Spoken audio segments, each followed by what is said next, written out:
Madam ride book చేసినది మీరేనా? అవును. ఓటీపీ చెప్పండి మేడం.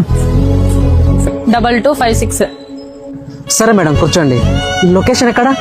లొకేషన్ మీకు షేర్ చేసా చూడండి, కొంచెం తొందరగా వెళ్ళండి. కొంచెం ముందర జరిగి కూర్చో.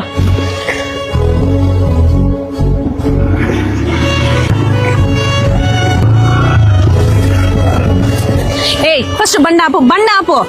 ఏయ్ స్పీడ్ బ్రేకర్లు వస్తే మరసన బండి తోలాలని తెలియదా నీకు? మేడం ఆ స్పీడ్ బ్రేకర్స్ సడన్ గా వచ్చాయి మేడం, దాని మీద వైట్ లైన్ కూడా లేదు. దానికి నా తప్పేలా అవుతుంది మేడం? నువ్వు నాకు కహానీలన్నీ చెప్పాల్సిన అవసరం లేదు, నాకు బాగా తెలుసు మీ అట్లా వాళ్ళు ఎందుకు ఇట్లా చేస్తారా అని. చూడు తమ్ముడు, నువ్వు ర్యాపిడో రూల్స్ ఫాలో అవ్వు. 40కి మించి ఎక్కువ స్పీడ్ వెళ్ళకూడదు నువ్వు. చూడు తమ్ముడు, ఇంకొక విషయం, స్పీడ్ బ్రేకర్ వచ్చిందనుకో నాకు ముందుగానే ఇన్ఫార్మ్ చేయాలా. చూడక్క, నేను ఇక్కడ చదువుకోవడానికి మా ఊర్లోనే ఒక మంచి కుటుంబం నుంచి వచ్చిన నేను మా అమ్మ నాన్న డబ్బులు అడిగేది ఇష్టం లేక నైట్ టైమ్స్ ర్యాపిడో తోలుకుంటున్నాను. ఏదో స్పీడ్ బ్రేకర్ వచ్చి నేను తాకాను అనుకుంటున్నారేమో, కానీ నా మైండ్ లో ఎలాంటి చెడు ఆలోచన లేదక్క. మీకంత ఇబ్బంది అయితే రైడ్ క్యాన్సిల్ చేసేయండి అక్క. అయినా మీరేం రైడ్ క్యాన్సిల్ చేసేది? నేనే రైడ్ క్యాన్సిల్ చేస్తా. అరే ఇప్పుడు రైడ్ క్యాన్సిల్ చేస్తే రాత్రి 11 అవుతుంది, ఇప్పుడు నేను ఎలా వెళ్ళాలి? ఇలా చేసావనుకో మీ కంపెనీకి నీ మీద కంప్లైంట్ ఇస్తా. మేడం మా కంపెనీ కూడా మా కోసం ఒక రూల్ పెట్టింది, ఎవరైనా మాతో తప్పుగా ప్రవర్తిస్తే ఆ రైడ్ వెంటనే క్యాన్సిల్ చేయొచ్చు అని. తెలుసా మీకు ఇది?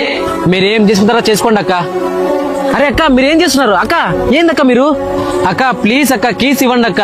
ఇప్పుడు నువ్వు నన్ను లొకేషన్ లో డ్రాప్ చేస్తావా చెయ్యవా? చేస్తా గానీ నాదో కండిషన్. ఏం కండిషన్? మీరు పెట్టిన ఏ రూల్స్ నేను పాటించను, కానీ మిమ్మల్ని ఇంటి దగ్గర నేను జాగ్రత్తగా దింపుతా. సరే.